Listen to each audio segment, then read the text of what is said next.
Eu sou bendito, eu sou curado, fui resgatado. Jesus pagou o alto preço por mim.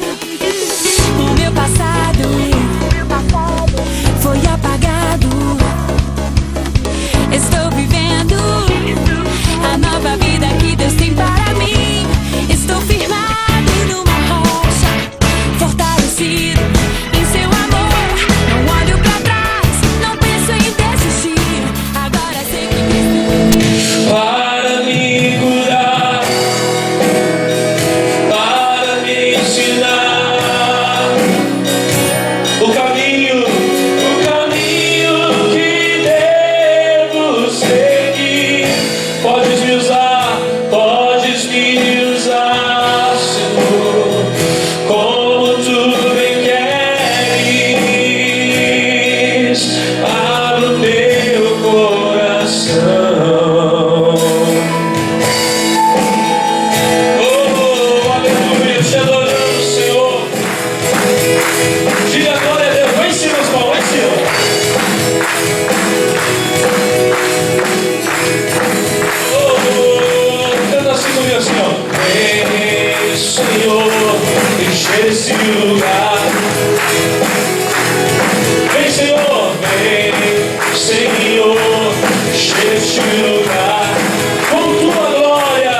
A Ti seja toda a honra e toda a glória, Pai.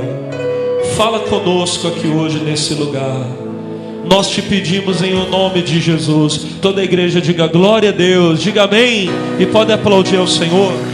Louvado seja o nome de Jesus.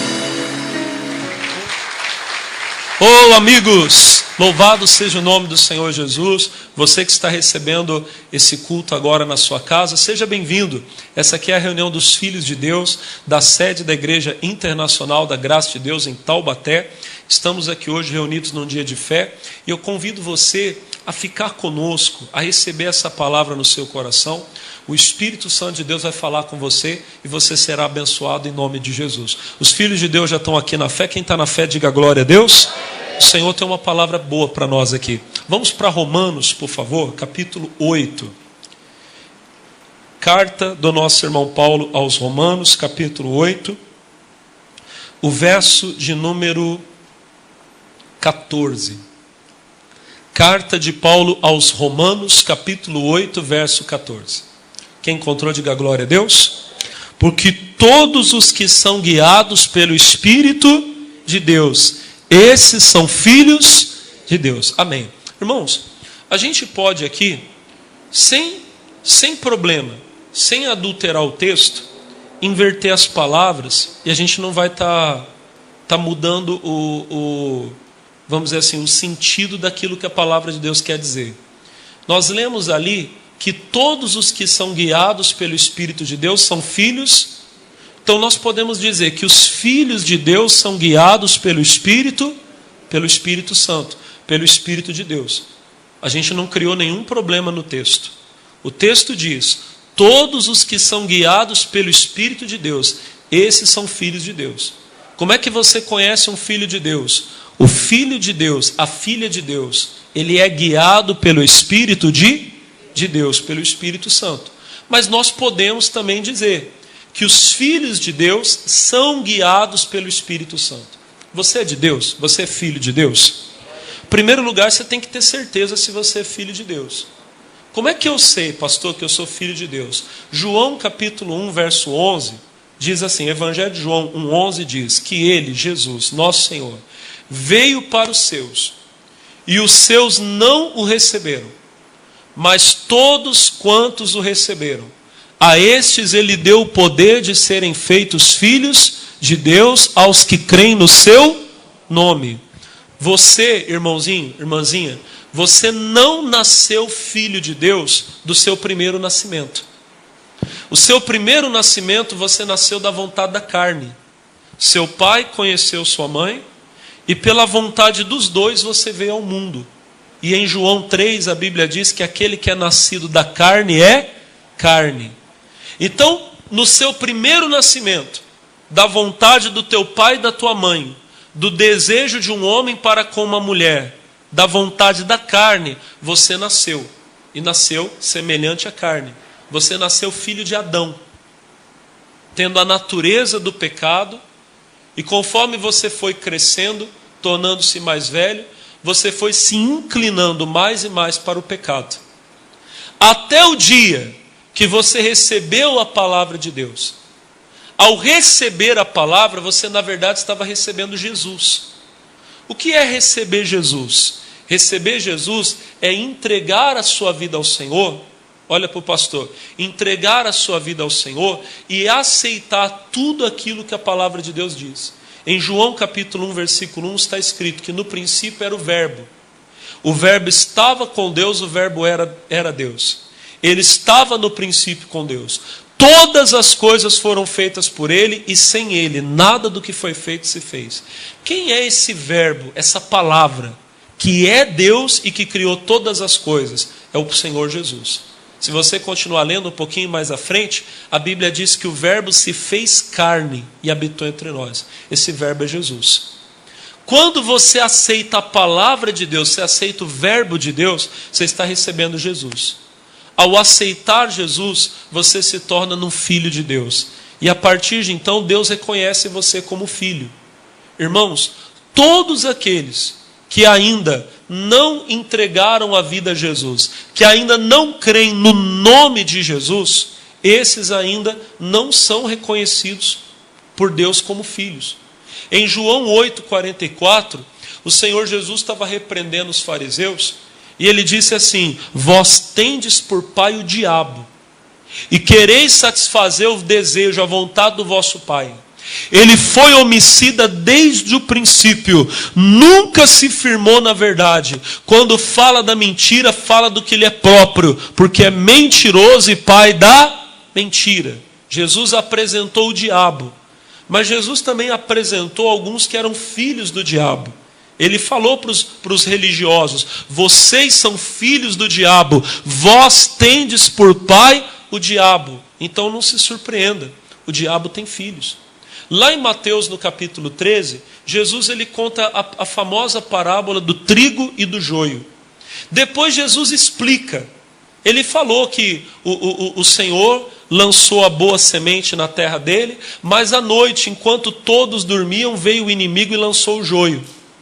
Depois, na explicação da parábola, o Senhor Jesus diz que o trigo são os filhos do reino. E palavra de Jesus, ele diz que os joios são os filhos do maligno.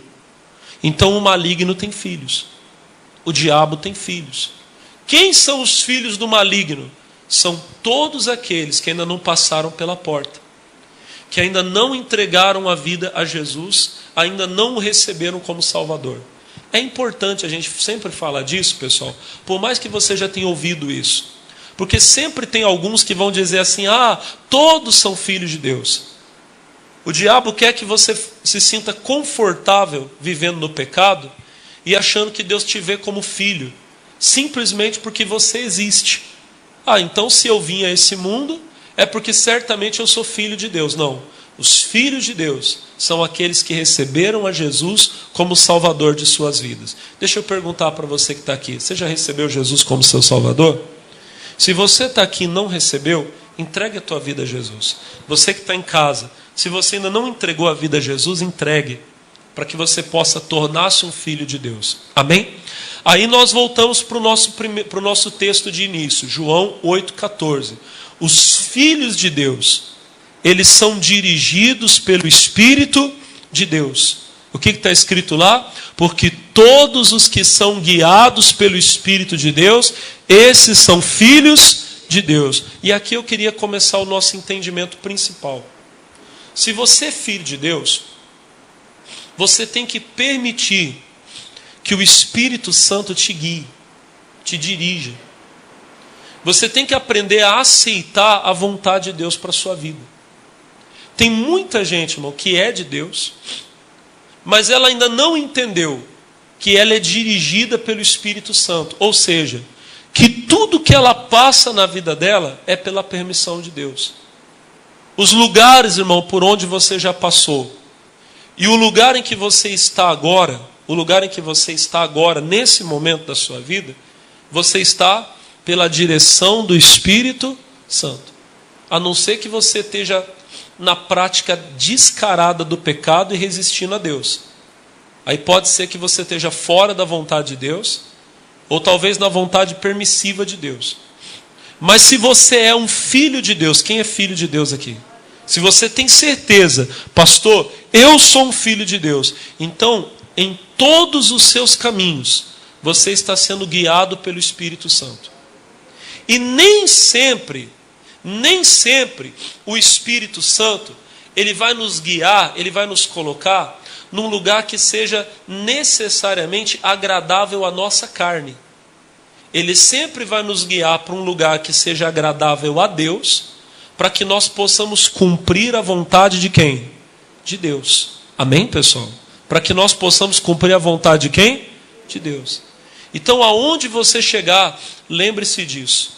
Eu estou sendo dirigido pelo Espírito Santo. Foi Deus que me colocou aqui. E se Deus me colocou aqui, então nesse lugar eu vou fazer a diferença. Nesse lugar eu vou agradar a Deus. Eu vou entender o que é que Deus quer que eu faça aqui, e eu vou cumprir esse plano, essa vontade de Deus. Para você entender um pouquinho melhor, nós vamos lá para Gênesis 39. Eu estou com essa palavra no meu coração, tem alguns dias, e eu queria muito dividir ela com vocês. Gênesis, capítulo 39, o primeiro livro da Bíblia. Nós vamos ver aqui o começo, né? Nós não vamos nos aprofundar muito na história, mas nós vamos ver o começo da trajetória de José, filho de Jacó, quando ele foi para o Egito. Capítulo 39, versículo 1. Quantos acharam? Digam amém. Está escrito: e José foi levado ao Egito, e Potifar, eunuco de Faraó, capitão da guarda, varão egípcio, comprou-o da mão dos ismaelitas que o tinham levado lá. Eu creio que a maioria de vocês conhece as circunstâncias que levaram José para o Egito. Se você não sabe, eu vou dar uma resumida. José, ele era o filho caçula de Jacó. Ele tinha outros irmãos mais velhos do que ele. E José era o preferido. Ele era, até então, o único filho que Raquel havia dado a Jacó. Jacó amava a Raquel, tinha muita esperança de ter um filho dela, e quando José nasceu, José começou a ser tratado como especial. Jacó dava um carinho, uma atenção especial para ele. Os irmãos mais velhos deveriam ter um comportamento protetor. Eu sei como é que é isso, porque a gente que é irmão mais velho, você sabe do que eu estou falando, você vê o mais novo e você quer proteger, você quer cuidar, você quer o bem dele. Você vê, dependendo da distância de idade, porque às vezes um irmão pode ser muito mais velho do que o outro. Tinha irmãos de José que tinham idade para ser pai dele. Então, deveriam vê-lo como um filho. Mas fizeram exatamente o contrário. Sentiram tanta inveja, irmão, e a inveja é uma coisa tão nojenta, que alguns deles chegaram a desejar a morte de José. E numa oportunidade, quando eles tiveram, José estava sozinho com eles no campo, eles jogaram José dentro de um buraco, dentro de uma fossa. E queriam matá-lo, alguns queriam. Aí alguém teve a ideia, não vamos matar não. Vamos vender José, a gente ganha alguma coisa com ele. E aí a gente pega aí um animal, a gente mata, suja a roupa do José de sangue e fala para o nosso pai que um animal deve ter matado, um leão, um urso, um lobo deve ter matado o José. E fizeram essa maldade. Venderam o José lá para uma caravana de ismaelitas que estava passando por ali. Eles compravam e vendiam também escravos, e José foi comprado para ser vendido em outro lugar. E aí eles fizeram isso, irmão, sujaram a túnica. José tinha uma túnica de várias cores que ele havia ganhado de presente de Jacó. Sujaram ela de sangue e levaram para o Jacó, para que o Jacó pensasse que era o sangue de José, filho dele. Imagina que dor não foi para o pai imaginar que um animal tivesse matado o filho dele. Foi muito triste para Jacó. E foi essa circunstância que levou José para o Egito. O versículo 1 que vocês leram diz que ele foi vendido para ser escravo. Quando você lê essa história, ou você ouve o que eu acabei de contar, o pensamento natural que você tem é o quê? Que José foi injustiçado. E é verdade. Que José foi traído por quem deveria amá-lo. Quem deveria protegê-lo, cuidar dele, fez um tremendo de um mal para ele. A gente não consegue, irmão, olha para o pastor, a gente não consegue enxergar a mão de Deus nessas coisas. A gente vê essas injustiças e a gente pensa, pastor, aonde está Deus? A mesma coisa acontece hoje. A gente vê muita maldade acontecendo no mundo. É verdade ou não é? A gente vê tanta traição, tanta violência, irmão matando irmão, pai matando filho, filho matando pai. E quando a gente vê essa maldade, a gente chega a pensar que Deus está perdendo o controle da situação. Eu lembro que há uns anos atrás, vou contar meio por cima o caso, eu vi um pai que perdeu o filho. E estavam fazendo uma reportagem lá, entrevistando o pai. E é claro, irmão, não estou desprezando a dor do pai, porque hoje eu sou pai e eu imagino que perder um filho é uma dor que não tem comparação. Mas eu lembro que o pai falava assim, onde está Deus? Deus não existe. Como é que pode Deus permitir isso? Deus não existe. Onde está Deus? Ele falava isso repetidas vezes. Deus tenha misericórdia dele. Não vamos criticar ele, porque ele estava sentindo uma dor muito grande. E às vezes na hora da dor, não é a pessoa que fala, é a dor que fala. É verdade ou não é? É igual a ira. Nunca dê bola para o que uma pessoa fala na hora da raiva. Porque não é ela que está falando. É a raiva que está falando. E na hora da raiva, até homens de Deus às vezes falam besteira, falam coisas que não deviam falar. Mas voltando aqui para o nosso entendimento. Alguém poderia dizer, pastor, onde está Deus? Que não livrou esse jovem, que permitiu que os irmãos dele fizessem tal maldade com ele. A mesma pergunta você talvez faz quando você vai parar num lugar que você não queria. Puxa, por que Deus... Não é possível, isso não é de Deus. Por incrível que pareça, irmão, era a mais plena vontade de Deus que José estivesse no Egito. Como eu posso dizer a você, se você é filho de Deus, se você não é, não posso dizer a mesma coisa. Mas se você é filho de Deus, então você é dirigido pelo Espírito Santo e você não está no lugar errado. Pastor, mas eu estou num lugar que está cheio de demônio. Deus permitiu você ir para um lugar que está cheio de demônio? Ele colocou você lá para você mudar aquela situação. Deixa marcado aqui o Gênesis e vamos para Mateus 4, rapidinho. Outro texto que muita gente conhece. Mateus capítulo 4. No versículo 1 está escrito assim, Mateus capítulo 4, versículo 1 diz: Então foi conduzido Jesus pelo Espírito para ser tentado pelo... Olha para o pastor Alex. Quem é que levou Jesus para o deserto? Quem levou Jesus para o deserto? Vocês vieram para a igreja, pessoal? Quem levou Jesus para o deserto, pessoal? Bom dia, tudo bem? Quem levou Jesus para o deserto, pessoal? O Espírito Santo. Foi conduzido Jesus pelo Espírito ao deserto. Não foi o diabo que levou Jesus para o deserto. Pastor, mas o diabo estava lá. Estava. E o Espírito Santo pode levar você para um lugar onde o diabo está. Pastor, como é que o senhor fala um absurdo desse? Eu falo sem medo. O Espírito Santo pode levar você para um lugar que está infestado de demônio.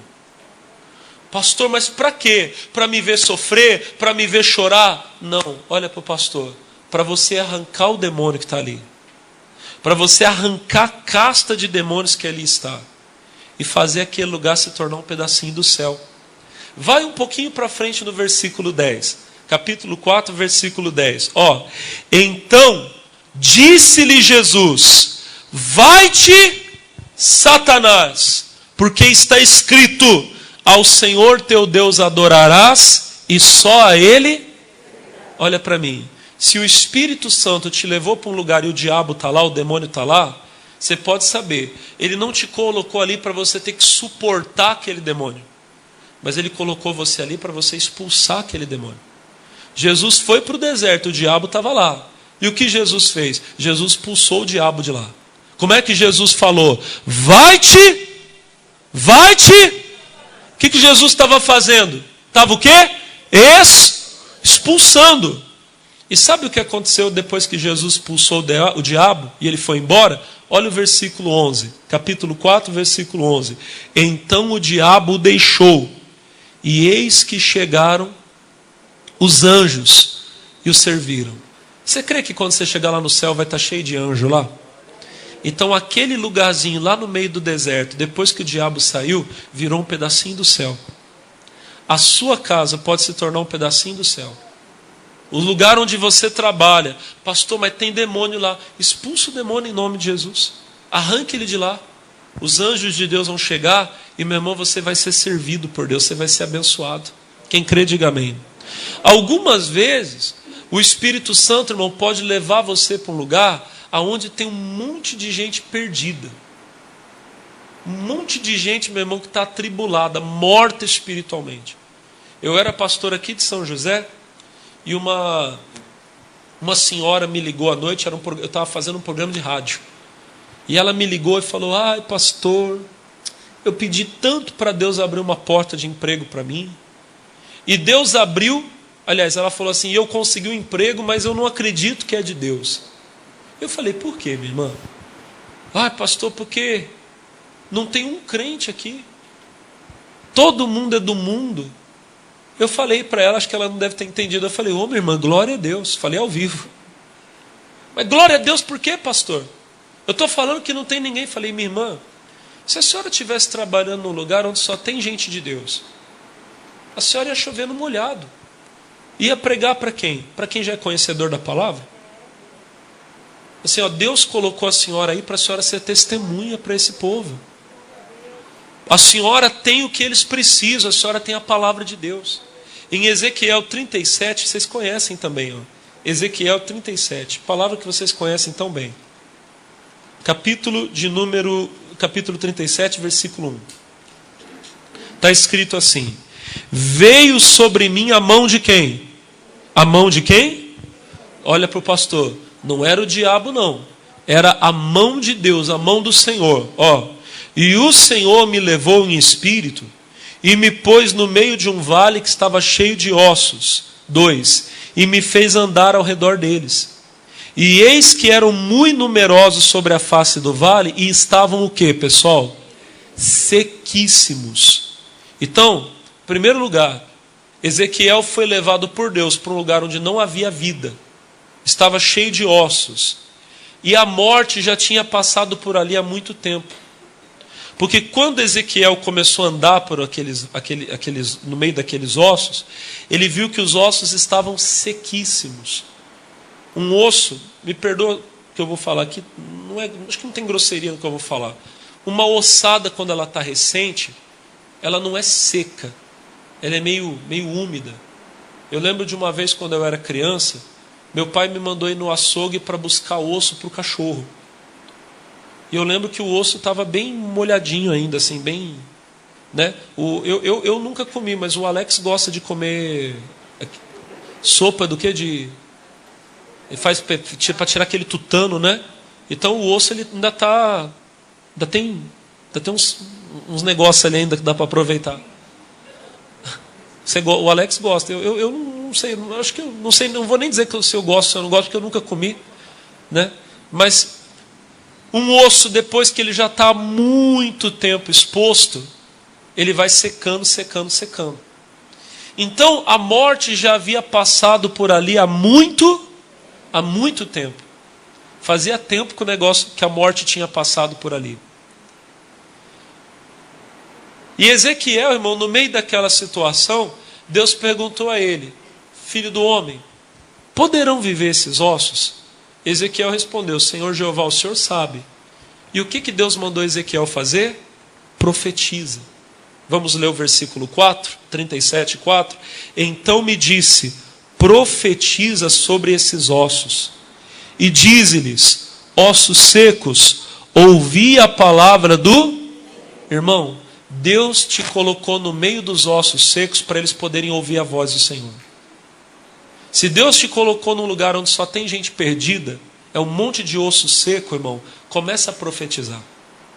Você sabe que de todos os dons do Espírito Santo, o que nós somos mais incentivados a ter é o dom da profecia. Depois você lê lá 1 Coríntios capítulo 14. O Espírito Santo fala através de Paulo: sigam a caridade, o amor, e procurem com zelo os dons espirituais, mas principalmente o dom de profetizar. Por quê? Porque o que fala língua estranha, está escrito lá no versículo 2, ele edifica a si mesmo. Ele não fala com os homens, mas ele fala com Deus em mistérios. Aí o versículo 3 diz assim: mas o que profetiza fala aos homens, para edificação, exortação e o quê? Quem sabe Deus não colocou você num lugar onde você vai edificar, exortar e consolar muita gente.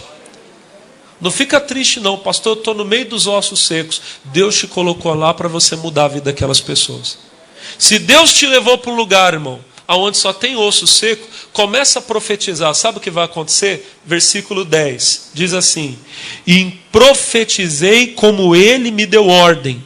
Então o Espírito entrou neles, viveram, se puseram em pé, um exército grande em extremo. Onde hoje só tem morte, irmão, logo, logo vai ter um exército de Deus. Deus te colocou no lugar onde você vai levantar um exército para o Senhor. Quem crê nessa palavra, diga glória a Deus. Que maravilha, meus irmãos. Eu quero que você fique nessa fé.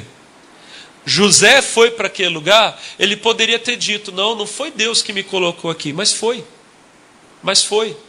Aí você vai dizer: pastor, peraí, lá no texto de Mateus, está muito claro que foi o Espírito Santo que levou Jesus para o deserto. Aqui em Ezequiel, está muito claro de que foi a mão de Deus que levou Ezequiel para o meio do vale dos ossos secos. Mas lá em Gênesis não está escrito que foi Deus que levou José para o Egito. Mas vamos para Gênesis 45. Gênesis 45.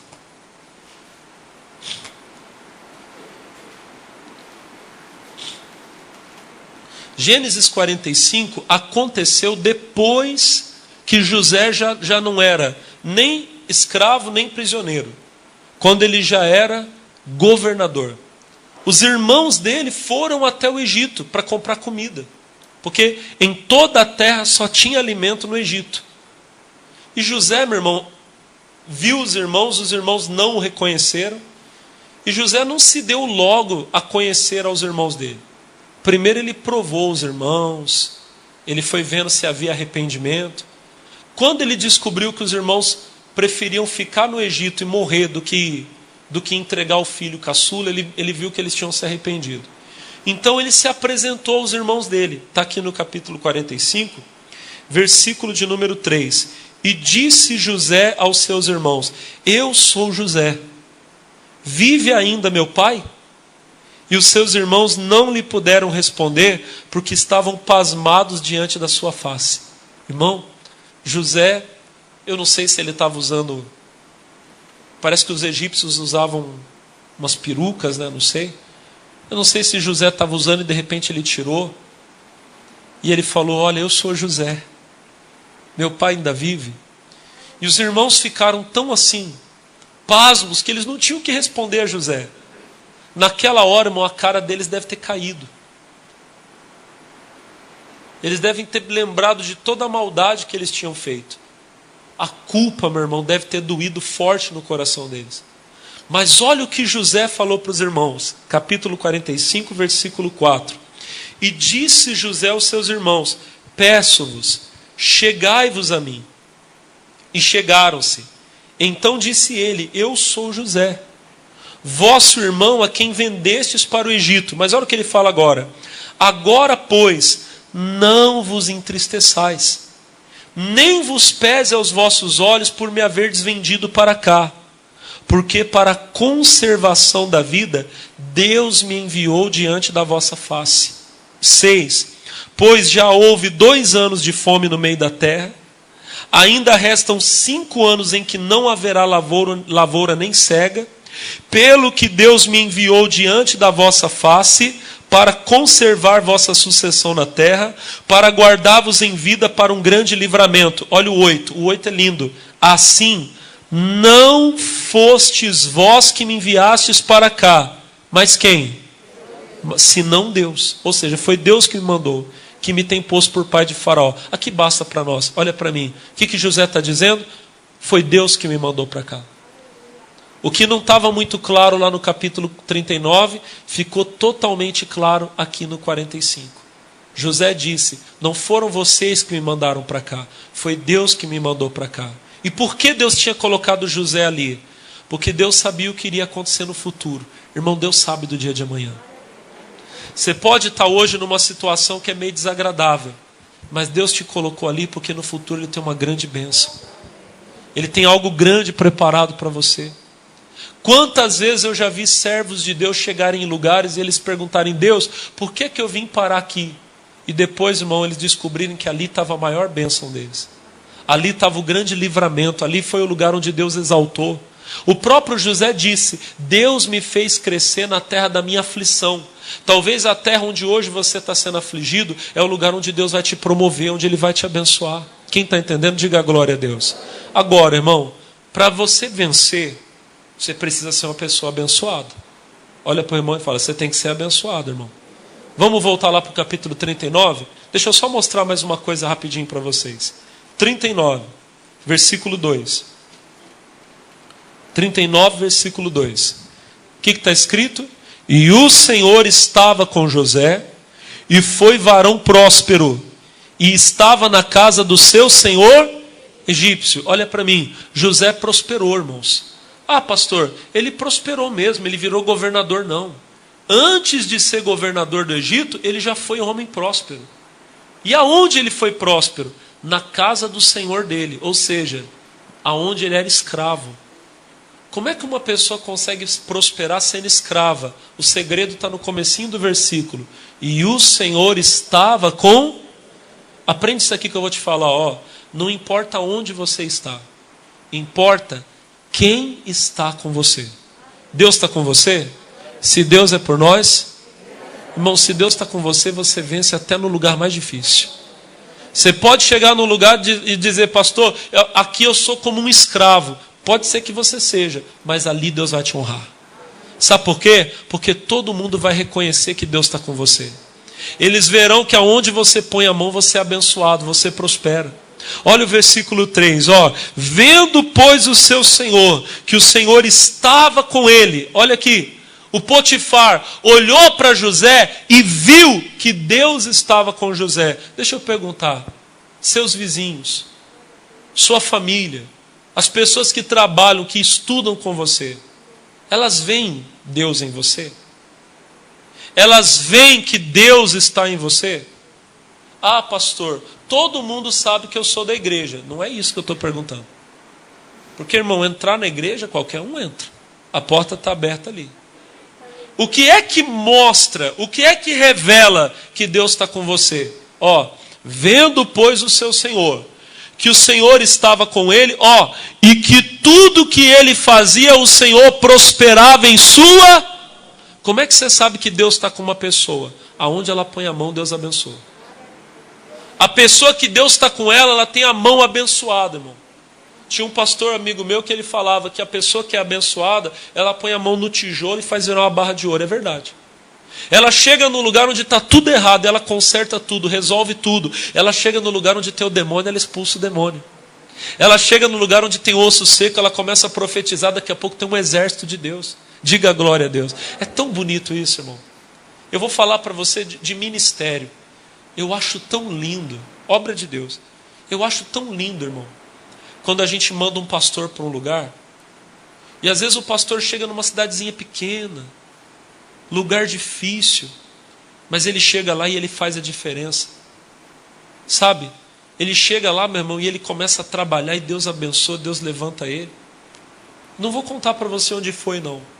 Mas bem no comecinho do meu ministério, eu assumi uma igreja.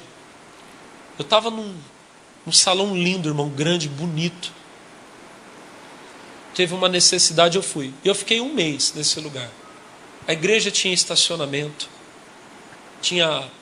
O estúdio de rádio ficava no fundo da igreja. E a igreja ficava, irmão, numa rua movimentada. Olha, eu estava no céu. Todo dia eu orava e falava, Deus, me deixa aqui. Eu era garotão ainda, eu estava com 19 anos. Eu estava, Deus, eu quero ficar aqui, que lugar lindo. Só que daí, irmão, terminou o mês, eu fui entregar o relatório, o meu líder me chamou e disse assim, Alex, eu vou precisar mudar você. Eu tinha acabado de assumir aquela igreja bonita, cidade grande, cidade bem maior que Taubaté, para você ter uma ideia. E o meu líder falou assim, olha, você não vai poder ficar lá não, vou te mandar para outro lugar. Na hora meu coração abriu, eu falei, amém, para onde eu vou? Ele falou, você vai para tal lugar, não vou falar para vocês aqui agora. Mas ele falou assim, você vai para tal lugar. Eu falei, amém. Recebi no coração, eis-me aqui. Quando eu saí do escritório, tinha uns pastores sentados assim na frente. Eu falei para eles assim, fui transferido. Eles olharam para mim e falaram, você não vai ficar lá? Eu falei assim, não, eu vou para outro lugar. Eles falaram, para onde você vai? E eu falei, eu estou indo para tal lugar. Quando eu falei, eu estou indo para tal lugar, eles disseram assim, mas o que você fez de errado? Eu falei, eu não fiz nada. Então por que você está sendo castigado? Eu, castigado? Eles falaram, rapaz, cidade ruim para onde você está indo. Falaram assim para mim, a igreja lá parece a caverna do dragão. Na hora eu falei, está amarrado em nome de Jesus. E fui, irmão. E quando eu cheguei lá, pessoal, essa igreja era feia mesmo, eu vou falar para você. Eu cheguei, irmão, o negócio tava zoadinho lá. Zoadinho. Você nunca mais vai ver um pastor falar zoadinho. O proprietário do prédio era um senhorzinho, irmão, gente boa. Ele me chamou assim e falou, o senhor que é o pastor que está vindo aqui agora? Eu falei, sou eu. Vem cá que eu quero te mostrar um negócio. Ele me levou na parte de cima da igreja. E ele mostrou que tinha uma rachadura assim, irmão. Tinha uns quartos em cima. Eu até morei um tempo num deles. E tinha uma rachadura que eu olhava, dava para ver do outro lado da parede. Eu falei para ele, falei assim, o que é isso aí, seu fulano? Ele falou assim, isso é porque o teto da tua igreja está cedendo. Eu falei, que legal. Irmão, foi assim que eu cheguei lá. Posso falar uma coisa para você? Nesse lugar eu fui tão abençoado. Fui tão abençoado. Eu arrumei o prédio, botamos uma coluna lá para o teto não cair, glória a Deus. Só que mais do que arrumar a igreja, Deus me usou para ganhar almas, irmão. Como aquele lugar foi abençoado. Eu prosperei tanto ali. Quando eu estava muito bem lá, Deus me mandou para outro lugar. Foi a mesma coisa. Cheguei no outro lugar, também tinha luta. Deus me honrou. Quando uma pessoa, irmão, olha para o pastor. Quando uma pessoa chega com a bênção de Deus, aonde ela chega as coisas mudam. E eu acho isso tão bonito. Eu acho lindo quando um servo de Deus chega num lugar e ele muda tudo. O lugar era ruim e fica bom. O lugar era carregado e se torna um lugar abençoado. Você tem que ser assim. Diga glória a Deus. Aí, só para nós terminarmos, o versículo de número 12, vamos ler aqui o 39, o versículo de número 4. José achou graça aos seus olhos servia-o, e ele o pôs sobre a sua casa e entregou na sua mão tudo o que tinha. Irmão, quando você é uma pessoa abençoada, as pessoas abençoam você. José, meu irmão, sendo escravo, ele ganhou tudo que tinha na casa. Irmão, tem crente que ele está com problema, porque ninguém dá nada para ele, irmão. Ninguém nunca lembra de você para nada. Você não está bem, não. José era escravo, mas ele era tão abençoado que o Potifar falou: é tudo seu, a casa é sua. Quando você é uma pessoa abençoada, irmão, as pessoas lembram de você. Elas estão andando na rua, elas falam: olha, essa sandália combina com a Maria, vou levar para ela. A pessoa está lá na casa dela fazendo um bolo, quem ia gostar de comer esse bolo é o Zezinho. Aí vai lá e leva para o Zezinho. Agora tem gente, irmão, que ela está tão ruim que ela vai na casa dos outros, nem abre a porta para ela. Ela vai andando na rua, quando os outros veem a Maria, já sai correndo. É tão triste isso. Quando você é abençoado, você não corre atrás de ninguém. Deus manda as pessoas atrás de você. Deus usa as pessoas para te dar tudo o que você precisa. E a última coisa para encerrar, versículo 5, diz assim: e aconteceu que desde que o pusera sobre a sua casa, sobre tudo o que tinha, o Senhor abençoou a casa do egípcio por amor de José. A bênção do Senhor foi sobre tudo o que tinha na casa e no campo. Não responde para mim não, responde para você. Depois que você passa por um lugar, você deixa ele melhor ou pior? Não responde para mim, responde para você. Já pensou, irmão? Deus me mandou para Taubaté. Você crê que foi Deus que me mandou para cá? E já pensou, eu venho para cá e ao invés de melhorar, piora? A igreja, a vida de vocês piora? Daqui a alguns anos eu vou embora, você dá até graças a Deus. Ainda bem, Deus nos livrou, obrigado, Senhor. Eu ia ficar tão triste. Meu irmão, José, depois que ele começou a comandar aquela casa, a casa prosperou. Eu não quero chegar num lugar e o lugar ser bênção só para mim. Eu quero que todo mundo perto de mim seja abençoado. O Jacó, ele era tão abençoado que quando ele chegou para o Labão e disse: Labão, estou indo embora, o Labão falou: não, fica comigo. Eu tenho experimentado que o Senhor me abençoou por sua causa, que o Senhor me abençoou por amor de ti. É assim que você tem que ser. Tão abençoado a ponto das pessoas não quererem que você saia de perto delas. Porque aonde você chega as coisas melhoram. Aonde você chega as coisas prosperam. Você tem essa bênção em nome de Jesus. Amém, meus irmãos? Digam glória a Deus. Eu queria muito fazer uma oração com você agora. Você pode orar comigo? Fique de pé em nome de Jesus. Oh, aleluia. Louvado seja o nome do Senhor. Bendito seja o nosso Deus. Eu vou orar por você agora. Irmão, talvez você está com a vida toda amarrada, toda enrolada. Essa amarração vai sair em nome de Jesus, amém? Levante as mãos para o céu e diga assim: Senhor Deus, eu quero ser uma pessoa abençoada. Diga assim: eu quero que no meu trabalho, na minha casa, na minha família, na minha vida, diga onde eu chegar, diga assim: quero que haja uma mudança, uma diferença. Uma noite, cantem. Choro dura uma noite, mas a alegria ela vem pela manhã. Eu creio. O choro dura uma noite, mas a alegria ela vem pela manhã. Eu creio. Mais uma vez, o choro dura uma noite. O choro dura uma noite, mas a alegria ela vem pela manhã. Eu creio, canta, eu creio. O choro dura uma noite, o choro dura uma noite, mas a alegria ela vem pela manhã. Eu creio.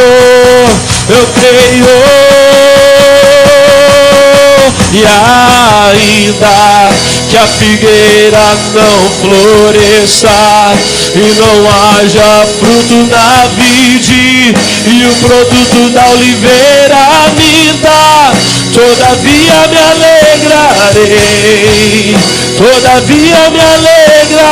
Canta bem forte, todavia me alegrarei.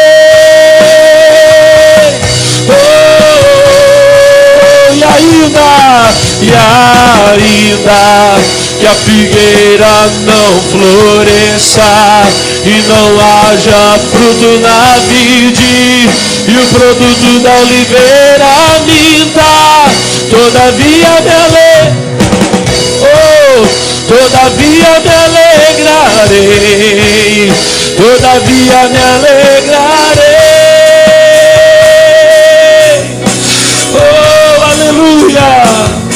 Aleluia, aleluia, diga glória a Deus, diga Senhor, eu me alegro na tua presença, oh, debalaba, chorabalacanda, labalaba. Eu quero ouvir a igreja, o choro dura uma noite, o choro dura uma, mas a alegria, ela vem pela manhã. Eu creio. Vocês, o choro dura uma noite, o choro dura uma noite, mas a alegria, ela vem pela. Eu creio. O choro dura uma noite, quero ouvir. Choro dura uma noite, mas a alegria, ela vem pela manhã. Eu creio.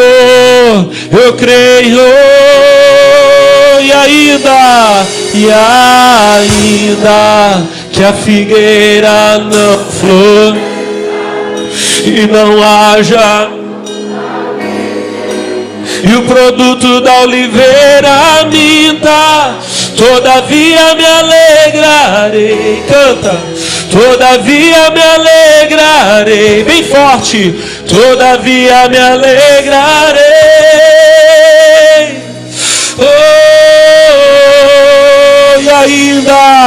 E ainda que a figueira não floresça e não haja fruto na vide e o produto da oliveira minta, todavia me aleluia, todavia me alegrarei, todavia me alegrarei. Oh, quem está alegre na presença de Deus, diga glória a Deus. Oh, aleluia. Obrigado, Espírito Santo. A Ti, Senhor, seja toda honra, toda glória, todo louvor para sempre, meu Deus. Nós adoramos a Ti, adoramos o Teu nome. Diga obrigado, Jesus. Diga amém. E vamos aplaudir ao Senhor bem forte. Glória a Deus. Bem forte, irmãos, para Jesus.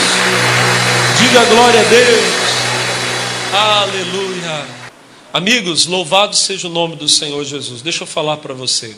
Essa obra é muito importante. Com a graça de Deus, nós temos alcançado quase o mundo todo com a palavra do reino de Deus, levando as pessoas cura e libertação. O servo de Deus, o missionário R.R. Soares, tem pregado em mais de 190 nações do mundo, através dos nossos programas de televisão, através da internet, igrejas que estão sendo abertas pelo mundo todo. E você pode ser um patrocinador dessa obra. Se Deus tem chamado você, eu quero convidar você em nome de Jesus a se inscrever como um patrocinador. Você pode ligar no telefone que eu vou pedir para deixar aqui para você, no rodapé. Ligue nesse número em nome de Jesus. E você, meu irmão, é só passar suas informações ali, você já será inscrito como patrocinador. Seu nome irá todos os meses para a oração do missionário R.R. Soares. Agora, você pode procurar qualquer uma das igrejas da graça de Deus e fazer uma doação. Em todas as nossas igrejas nós temos um balcão do patrocinador. Você chegando na igreja, você fala: olha, eu quero fazer uma doação para o Show da Fé, eu quero ser um patrocinador. Nas igrejas nós também temos o recurso para inscrever você. ou você pode também ir direto no banco e fazer um depósito. Se você chegar no Bradesco, a nossa conta é na agência 3378, a conta 29315, dígito 6. Agência 3378, a conta 29315, dígito 6. Você faz ali a sua doação, tá bom? No Bradesco, agência 0406, a conta 42717, dígito 9.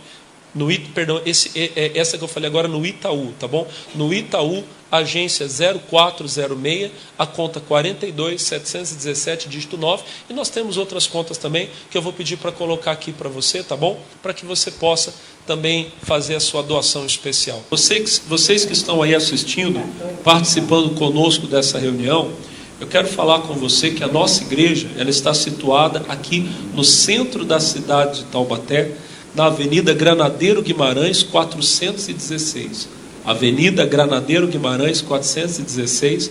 E as nossas reuniões acontecem todos os dias. De segunda a sexta-feira, nós temos reuniões às 8 da manhã, 10 da manhã, meio-dia, 3 da tarde, 5 da tarde e 7h30 da noite. 8 da manhã, 10 da manhã e meio-dia. 3 da tarde, 5 da tarde, 7h30 da noite, de segunda a sexta-feira. Segunda-feira é o dia que eu oro especialmente pela vida financeira das pessoas. Quarta-feira, o dia da família. E sexta-feira, dia da cura e da libertação. Agora, o dia que você não pode perder, não pode faltar, é o domingo. Domingo é o dia dos filhos de Deus. É o dia que nós recebemos aquela visitação mais forte do Espírito Santo. Sempre domingo nós temos tido reuniões aqui às 6 da manhã, 8 da manhã e 10h30. Depois à tarde, às 3 da tarde, às 6 da tarde e às 8 horas da noite. 6, 8, 10h30, 3 da tarde, 6 da tarde e também 8 horas da noite. Na Avenida Granadeiro Guimarães, 416. Pertinho da Rodoviária Velha, ao lado do Hospital Escola, bem no centro de Taubaté. Eu espero por você em nome de Jesus.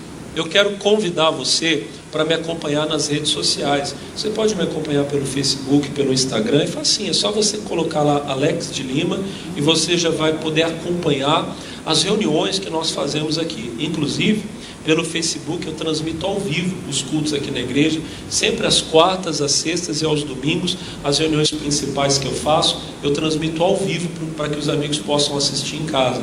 Agora, sabe o que é bacana, é legal mesmo? É o meu canal no YouTube. Entra lá no YouTube e digita PR Alex de Lima, PR Pastor, né? Alex de Lima. O YouTube já vai automaticamente encaminhar você para as reuniões aqui da igreja. Aí sabe o que você faz? Você ali tem escrito assim, inscrever-se. Você clica em cima e tem um sininho, você aperta o sininho, que daí o YouTube avisa quando chega culto novo. Você vai sempre participar ali pela rede social desses cultos, essas reuniões especiais que nós fazemos aqui, tá bom? Que Deus abençoe você em nome de Jesus. Amém. Glória a Deus. Vamos orar pelo pessoal de casa? Levanta as mãos. Senhor, abençoe as pessoas que estão assistindo esse culto em casa. Que o teu poder visite cada um deles com milagre, com poder, e eles sejam abençoados em nome de Jesus. Amém. E graças a Deus. Vamos aplaudir Jesus. Glória a Deus. Obrigado. Tchau, pessoal. Eu vou celebrar esse amor.